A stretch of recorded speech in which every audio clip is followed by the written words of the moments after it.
बात करेंगे हमारे बहुत ही इम्पोर्टेंट टॉपिक के बारे में। बहुत सारे स्टूडेंट्स को ये कन्फ्यूज़न रहता है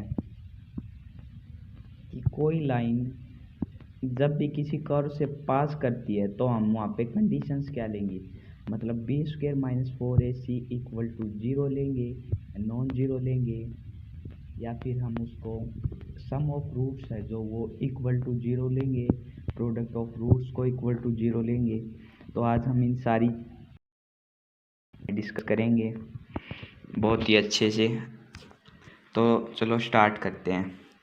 देखिए, when a line passing through any point alpha beta gamma which does not lie on the curve, मतलब कोई लाइन है, ये देखिए, ये मान लीजिए कि ये है कोई लाइन, ये लाइन है कोई, और ये अल्फा बीटा गामा से पास कर रही है, और ये पॉइंट्स कर्व पे लाई नहीं करता। जो ये पॉइंट है ये कर्व पे लाई नहीं करता, ठीक है। और जो ये लाइन है कर्व को 2 पॉइंट्स पे कट कर रही है, ठीक है। अगर ये 2 पॉइंट्स पे कट कर रही है कर्व को, तो यहाँ से हमें क्या पता चलता कि दो वैल्यूज आएंगी आर की। देखिए, अगर ये यहाँ से पास कर रही है लाइन, तो हम यहाँ से इक्वेशन ऑफ लाइन निकाल लेंगे। इसके डायरेक्शन रेशो मान सकते हैं आप LMN, ठीक है। इसके डायरेक्शन, तो यहाँ से उसको आर के इक्वल पुट वो कर्व को सेटिस्फाई करेगी। अगर वो कर्व को सेटिस्फाई करेगी तो वहाँ से आर की 2 वैल्यूज़ आ जाएंगी और दोनों डिफरेंट होंगी, मतलब b² - 4ac not equal to 0 हो जाएगा इस केस में। तो ये बहुत ही सिंपल सा केस है। अब दूसरा केस क्या हमारा, जब एक लाइन अल्फा बीटा गामा से तो पास करेगी, लेकिन वो कर्व को केवल एक पॉइंट पे टच करेगी, मतलब केवल एक पॉइंट पर ही टच करेगी, तो वो लाइन क्या कहलाएगी, हमारी टेंजेंट। तो यहाँ से हम alpha beta gamma direction ratios LMN मान के लाइन की इक्वेशन निकाल सकते हैं। तो वहाँ से लाइन की इक्वेशन निकाल के हम कर्व की इक्वेशन में पुट कर देंगे, तो वहाँ से हमारी, अगर उसको पुट करेंगे तो वहाँ से हमारी आर की 2 वैल्यूज़ आएंगी, लेकिन वहाँ पे वो दोनों वैल्यूज़ इक्वल होंगी क्योंकि ये लाइन एक ही पॉइंट पे टच करती है कर्व को, ठीक है। ये बात समझ में आ गई।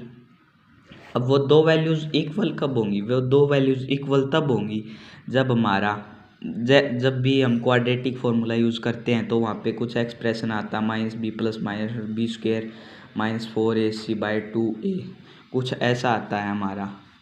अब ये इक्वल कब होंगी, जब b² - 4ac 0 हो जाएगा।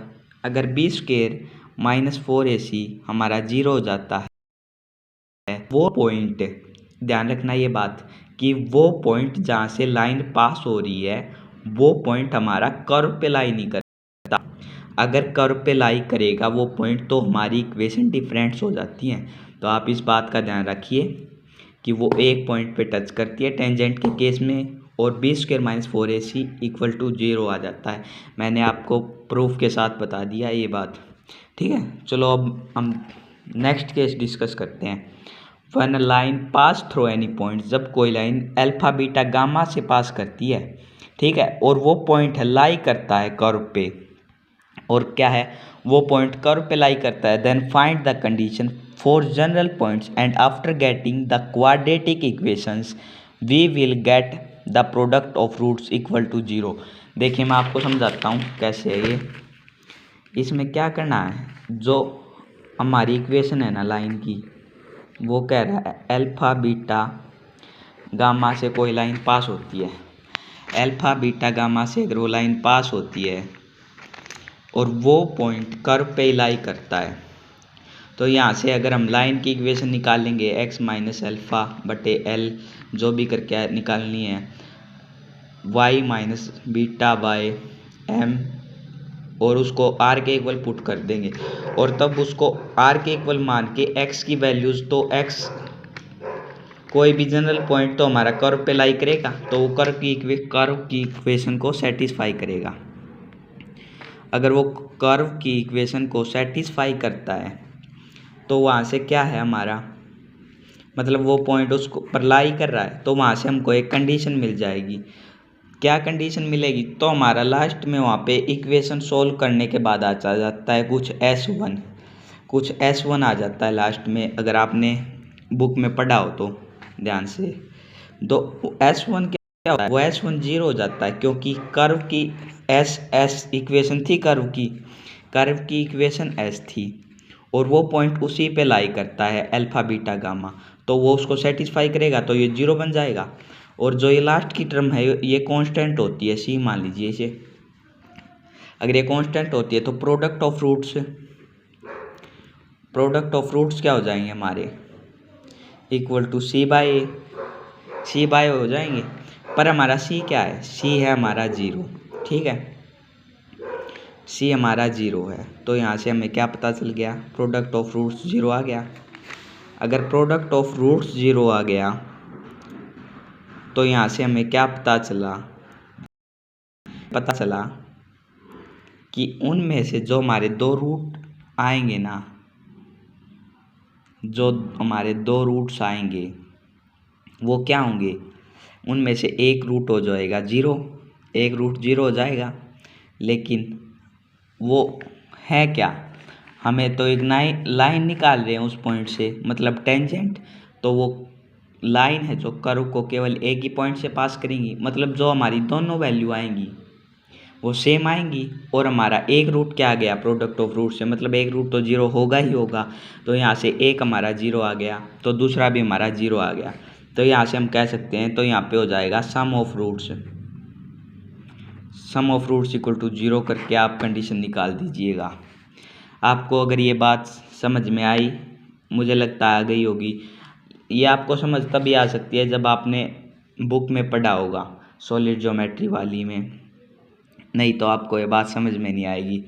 तो अब हम आगे कुछ पॉइंट्स को डिस्कस करते हैं। मुझे लगता है आपको ये बात समझ में आ गई। तो देखिए नेक्स्ट कंडीशन क्या है? The line passing through the centre of conicoid when we want equation has equal and opposite roots, it is possible only when it is opposite roots होंगे और इक्वल होंगे। पॉसिबल कब होगा? Sum of roots of quadratic, जब sum of roots zero हो जाएगा, sum of roots zero हो गया, और प्रोडक्ट्स ऑफ रूट्स यहाँ पे क्या होगा? Product of roots not equal to zero. ये पॉसिबल कब है? ये केवल तब पॉसिबल है जब roots equal in magnitude and oppose in direction. ये पॉसिबल देखो अब, when mid point of line और कोड इज गिवन।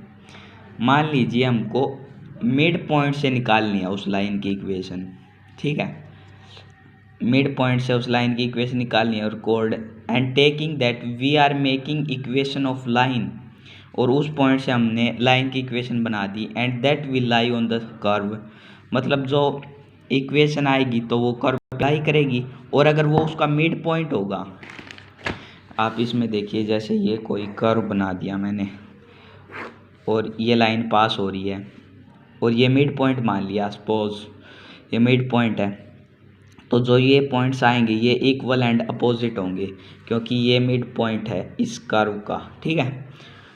अगर ये पॉइंट्स, तो ये पॉइंट्स क्या होंगे? Equal and opposite. तो आप यहाँ से क्या कह सकते हैं कि sum of roots equal to zero होगा, लेकिन यहाँ पे product of roots equal to zero नहीं होगा, जो हमने पीछे कहा है कि product of roots equal to में जीरो है। और जो ये पॉइंट है ये भी हमारा कर्व पे लाई नहीं करता, इस बात का ध्यान रखिएगा आप, ठीक है। तो ये कुछ डिफरेंसेस है, बहुत छोटे डिफरेंस है, लेकिन आपको यही मदद करेंगे अपने कंसेप्ट क्लियर करने में। तो जो ये रूट्स आएंगे इक्वल एंड अपोजिट हो जाएंगे। तो यहाँ से आपको तीन बातें बताई मैंने। एक पॉइंट कर्व पे लाई नहीं करता तब b² - 4ac, और अगर वो टेंजेंट हो तो b² - 4ac इक्वल टू में जीरो हो जाता है।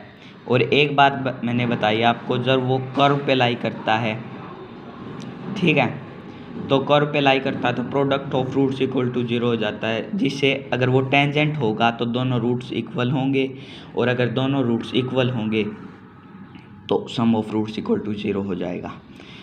और उससे जब आप लाइन की इक्वेशन निकाल के उसके कॉमन पॉइंट को आप कर्व में रखते हैं ना, तो वहाँ से आपको आर की वैल्यूज़ मिलती हैं। आप ये बात ध्यान में रखिएगा। तो मैं मानता हूँ कि आपको ये समझ में आ गया होगा। आज के लिए इतना ही।